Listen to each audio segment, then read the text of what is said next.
Hello fellow mutants, welcome back to another video, and in this video, I'm going to be reviewing the third episode of Avatar, The Last Airbender.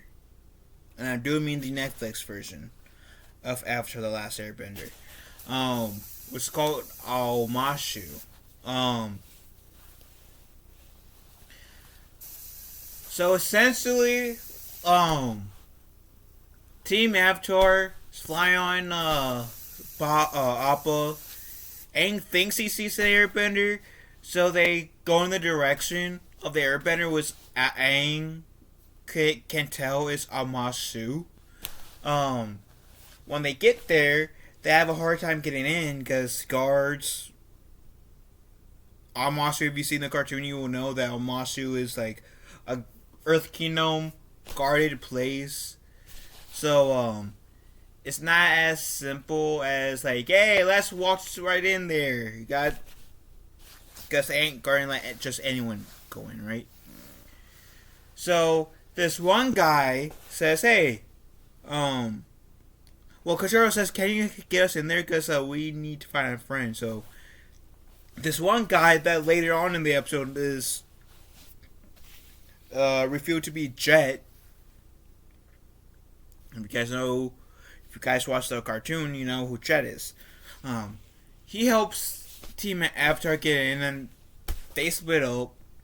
And he finds out that that guy's not that Airbender is not an Airbender. That Airbender is a person in a wheelchair. And so then there's this explosion. The guy Aang helps clear the smoke. The boy's father comes along, which the boy's father I'm pretty sure was in what was that comedy show that had Donald Glover in it? I had to quickly look it up, and it was Community. Pretty sure that the actor I'm referring to, he played the smart one, the awkward but smart one of the group. Danny Pudi is the guy's name that I'm referring to. Danny Pudi. And so, he's a scientist. The son wants to go out, search for something. Aang follows him. Sokka stays back and lets his scientist side come out. While Katara hangs out with Jet. And that's shortly after she finds out that the guy that the actor is portraying, the actor who was in Community, his character, is a traitor. Jet comes around saying, come with me, come with me. And so, they follow the guy that the wrong Community dude was talking to, and they get in a fight, and this is this fight is when we get to see Pipsqueak and Smeller. I get the other guy's name, but Jet gives Katara this sad, sappy story about, hey, my family was, I am a victim towards the Fire Nation, and Katara tells Jet her story about her dealings with the Fire Nation, how it took her mother, and now she thinks that's kind of blocking her ability to waterbend, and Jet says, we got to, young lady, we got to fill our entire selves, not just part of ourselves. We gotta accept all of ourselves, and after that, Katara was able to one bed easier. And then Aang finds out that the Fire Nation ain't behind the bomb. And then, essentially, we see Team Avatar reemerge. And, Katara tries to tell, the two guys, hey, the Fire Nation is behind the bomb. But, Chaka says, no, it's your boyfriend, Jet. And Katara says, if you're going to say that, I'm going to prove to you that he didn't, and prove to you that you're a jerk. And Sokka says, joke's on you, I don't need help with that. Which has to be debatably the funniest that we've seen of Sokka in this entire series. Memory serves. So, long story short, Kotora finds out that Sokka was right. Jet is behind, oh, sorry. Jet is behind, he ain't really, like, pure good dude as you thought. So, the scientist guy, and the boy in the wheelchair, as they're going to, like, deliver something to the, king of Omashu, they deploy this plan where, like, they'll swap the briefcase that the guy is holding, and in this briefcase is a bomb. And the archer guy was going to, like, use the flame arrow to, like, shut it, cause the back to blow up. But of course, that is unsuccessful because Katara is able to waterbend the fire arrow out. Like, it's extinguished the fire arrow. So it does still hit the bag, it just doesn't explode. The king gets escorted back to safety. Oh yeah, I figure I should probably let you guys know, like, Katara and Sokka goes and tries to stop Jet's plan, while Aang fights Zuko. Zuko uses firebending, which causes the alert of the earth bending officers. But they can't ID that Zuko's the firebender, so Iroh says, "Go! I'll buy you some time." And so can say I'm a firebender and run, right? Zuko escapes Omashu. Aang gets arrested. And we are left with that cliffhanger. I mean, I think, like, this has to be, like,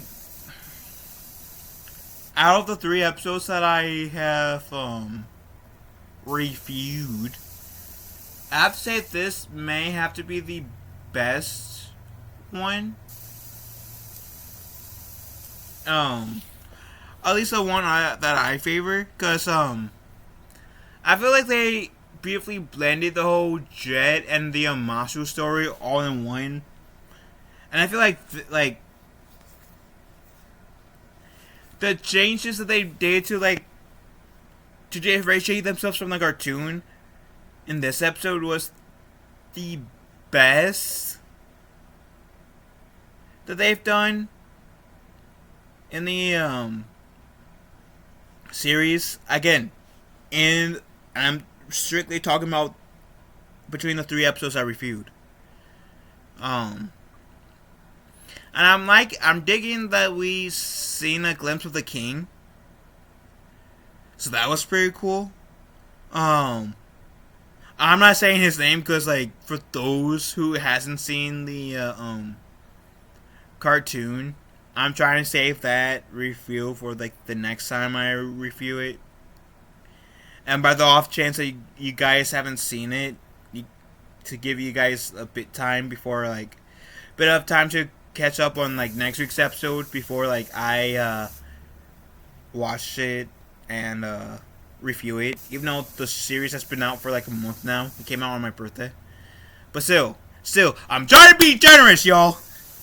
I still prefaced this in the last 2 episodes saying spoilers, but like I said, it's been like a month out since at the very least, since the show has come out. So I feel like at this point, if you guys are watching this, then you're and haven't seen the show, yeah, then you're, like, watch at your own risk.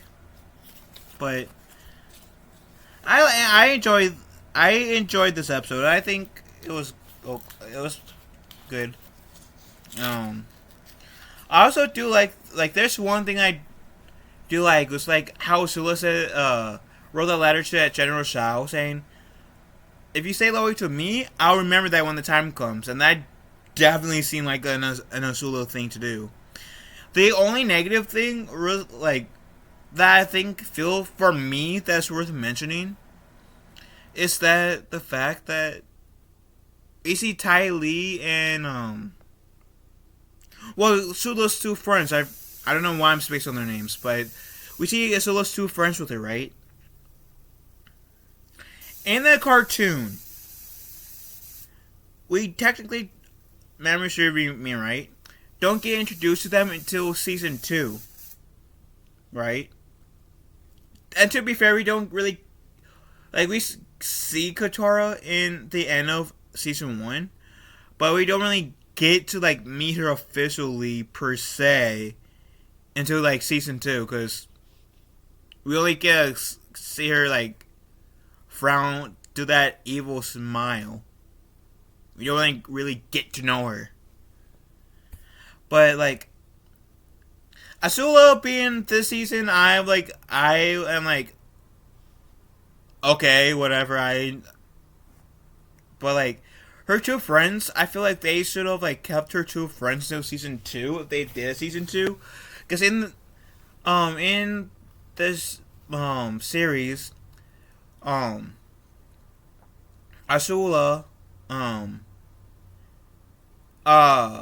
reunites with those two friends that she hasn't seen from childhood to, I believe, locate Zuko and definitely the Avatar. I forget if she tagged them up to help her find Zuko as well. But I don't know. I just didn't. I'm not a huge fan of her two best friends being in season 1. I don't know. But I also have that little nitpick, and I do acknowledge that's more of a nitpick than a criticism potentially. I also have that nitpick. I think I enjoyed this episode. Definitely, I don't know, cliffhanger. Like, oh my god, what is going to happen next? So, what do you guys think? Let me know in the comment section down below. Love you guys. Have a wonderful day. Be kind to one another. I will talk to you fellow mutants later. Later, taters.